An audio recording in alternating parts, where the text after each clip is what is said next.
Les résultats de cette primaire et les déclarations de Jean-François Fontaine ont en tout cas fait réagir. Ces rebondissements sont regardés de près à gauche, notamment du côté des partenaires du Parti socialiste, le Parti communiste. La démocratie, c'est ça, même d'une voix, elle aurait gagné, voilà, donc c'est ça la démocratie, donc il faut l'accepter. Et donc nous, comme on l'a dit, on est pour le rassemblement de toute la gauche et donc on va continuer à travailler au rassemblement de toute la gauche avec la candidate qui a gagné la primaire. Un rassemblement de la gauche qui se fera sans Europe Écologie Les Verts. Le Parti écologiste affirme vouloir maintenir une liste autonome, quelle que soit l'issue de l'opposition Jaumouillet-Fontaine ces prochains jours. C'est traditionnel d'appeler à la fin d'une primaire au rassemblement de la gauche. Bon, oui, c'est très bien, mais de toute façon, c'est une élection à la proportionnelle. Donc il y a un premier tour où chacun peut justement rassembler autour de son projet. Place désormais au débat d'idées, c'est désormais le message que souhaitent passer les autres candidats aux municipales rochelaises. Ça fait 2 mois et demi qu'on nous bassine avec cette histoire. Les primaires.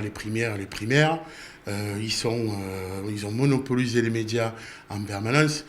Ils ont voté, il y a une gagnante, un perdant. Chacun assume ses fonctions, qu'elles soient remises.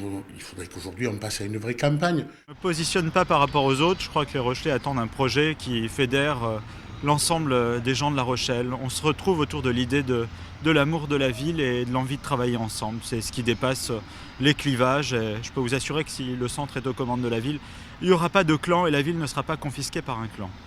Pour la candidate UMP-UDI Dominique Morvan, l'absence de nette victoire montre une nouvelle fois la division des socialistes. Ce qui est dommage pour les Rochelais, c'est cette guéguerre, ces querelles intestines. Je pense qu'ils sont extrêmement déçus, qu'ils attendaient autre chose de leurs représentants et qu'aujourd'hui, que ce soit l'un ou l'autre d'ailleurs, c'est la même chose. Pour moi, ces 2 candidats socialistes, ils auront beaucoup de mal à créer un renouveau à La Rochelle. Au Front National, enfin, le candidat Jean-Marc Delacoste-Lareymondi estime que les résultats de cette primaire soulignent l'affaiblissement des radicaux de gauche à La Rochelle qui soutenaient Jean-François Fontaine.